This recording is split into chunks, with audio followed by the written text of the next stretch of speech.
Assalamualaikum warahmatullahi wabarakatuh. Balik lagi dengan kami di Kusmirat Official. Kali ini kami akan mencoba membawakan cerita tentang seseorang yang diculik kolong wewe, terbang dari Jakarta ke Bekasi, diculik selama 1 minggu, cuma berasa 1 hari. Teman saya yang bernama Rian punya sebuah pengalaman yang tak akan terlupakan seumur hidup. Menjadi korban penculikan kolong wewe. Saat itu menjelang maghrib, anak-anak di kampung hendak pergi mengaji ke masjid. Meskipun di Jakarta, saat itu jalanan masih jelek dan banyak kebun bambu lebat. Maklum, saat itu masih pertengahan 1990. Daerah pinggiran Jakarta juga masih terlihat sangat countryside. Dan tidak ada bedanya dengan kampung-kampung lain di luar Jakarta. Seperti anak-anak kecil pada umumnya, Rian ikut rombongan anak-anak yang hendak mengaji. Mereka berjalan melewati kebun bambu lebat yang memanjang 200 meter. Rian dan teman-teman terpaksa melewati jalan itu sebab jalan utama kampung sedang diaspal. Rian sebetulnya enggan melewati jalan itu karena peringatan mamangnya sebelum berangkat. Jangan ngomongin kolong wewe sama teman-teman lu itu, Pak Mali. Namun, dia tidak punya pilihan lain. Kalau membolos ngaji, pasti kena omel. Jalanan memutar itu gelap karena tidak ada lampu penerangan. Oleh sebab itu, Rian dan teman-temannya membawa obor. Awal masuk jalan itu sebenarnya tidak ada apa-apa. Ketika langit mulai redup, obor mulai dinyalakan satu persatu. Walau tidak terlalu terang-terang amat, setidaknya penglihatan sedikit terbantu. Saat itu Rian berjalan di barisan paling belakang. Dia memang suka berjalan paling belakang karena merasa aman kalau teman-temannya yang berjalan di depan. Sekali lagi, peringatan soal kolong wewe terngiang. Di pertengahan jalan, angin mulai bertiup kencang dan suara pohon bambu itu bergesekan terdengar aneh. Srek, srek, srek.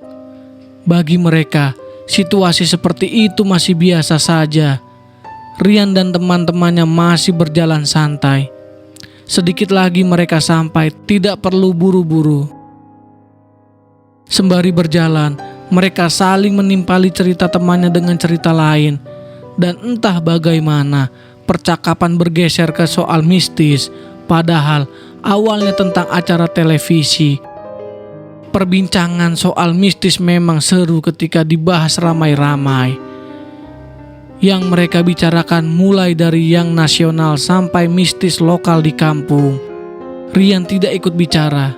Sebenarnya dia memang parnoan, bukan takut berlebihan, tapi jika disuruh memilih, dia akan menghindari topik semacam itu. Hingga akhirnya salah satu temannya membicarakan setan yang belakangan sedang ramai diperbincangkan di kampung mereka, yaitu kolong wewe. Rian langsung mengeritkan dahi dan langsung connect pembicaraan teman-temannya itu. Ngobrolin yang lain aja ngapa? Kayak kagak ada topik lain aja lu pada, tegur Rian kepada teman-temannya itu. Rian menegur temannya karena sudah diperingatkan mamangnya. Jangan sebut kolong wewe itu, pokoknya jangan. Berisik lagi seru nih, balas teman-temannya Rian. Udahlah, yang lain aja, lagian dikit lagi sampai masjid. Rian masih mencoba membujuk teman-temannya itu. Emang kenapa sih? Takut amat tiba-tiba datang kolong wewenya. Suasana tiba-tiba hening. Rian yang merasa tubuhnya terangkat tinggi, semuanya terjadi begitu cepat. Yang Rian lihat terakhir adalah muka teman-temannya yang bergidik ngeri, melemparkan obor yang digenggam, lalu lari meninggalkan dirinya yang tiba-tiba terangkat tinggi. Setelah itu, ingatannya samar-samar. Rian merasa berada di dalam dekapan sesuatu atau seseorang. Dia belum sadar tengah berada dalam dekapan kolong wewe. Ingatannya samar. Dia mulai tersadar sesaat sebelum azan subuh menggema. Rian baru mulai ngeh, sudah tidak ada lagi di dalam dekapan kolong wewe. Rian melihat sekelilingnya, dia merasa asing. Rian melihat banyak angkutan umum lalu lalang. Pandangannya sampai ke sebuah papan petunjuk arah dan membacanya. Terminal Bekasi. Rian akhirnya berhasil pulang diantarkan aparat setempat yang menemukannya. Bagaimana bisa ditemukan? Sebab setelah tahu berada jauh dari rumah, ia menangis sejadi-jadinya sampai mengompol. Setelah ditenangkan banyak orang, Rian diantar ke kantor polisi di dekat terminal. Polisi mengajukan banyak pertanyaan. Rian menceritakan kejadian yang baru saja dia alami. Tentu saja, polisi ragu dengan cerita diculik kolong wewe. Rian yang akhirnya kembali ke kampung, disambut tangis orang tuanya. Orang-orang kampung ramai melihatnya. Polisi kebingungan melihat keramaian itu. Mereka akhirnya menanyakan soal kejadian yang terjadi. Teman-teman Rian yang saat itu juga ada bercerita kepada polisi. Teman-teman Rian melihat Rian dibawa oleh kolong wewe. Sosok perempuan besar yang payudaranya bergelayutan. Rasa takut membuat mereka tidak berkutik saat melihat Rian dibawa dari belakang. Saat bisa bergerak, mereka berlari karena takut bernasib sama. Kejadian itu kapan, Dik? Tanya salah satu polisi yang mengantarkan Rian. Seminggu yang lalu, Pak. Para polisi itu terdiam sebab Rian bercerita kalau dia merasa bahwa itu baru kemarin. Sepertinya mereka sadar walaupun seorang penegak hukum, sepertinya ini di luar ranah mereka. Mereka pergi dan hanya berpesan agar menjaga anak di rumah. Jangan biarkan pergi saat waktu menjelang maghrib. Mereka akhirnya pamit pulang. Kejadian yang menghebohkan itu lama-lama lenyap ditelan waktu. Meski memang sempat ramai selama beberapa tahun, lama-lama mitos tersebut makin uzur.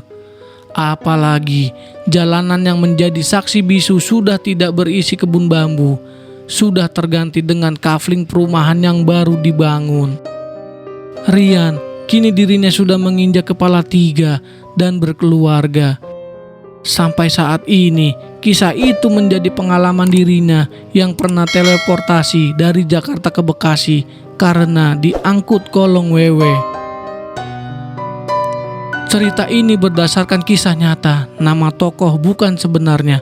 Dituturkan ulang berdasarkan izin dari korban kolong wewe. Demikianlah sedikit cerita tentang Rian yang pernah diculik kolong wewe. Benar atau tidaknya cerita tersebut, kami kembalikan kepada diri kalian masing-masing. Kami dari Kusmirat Official undur diri.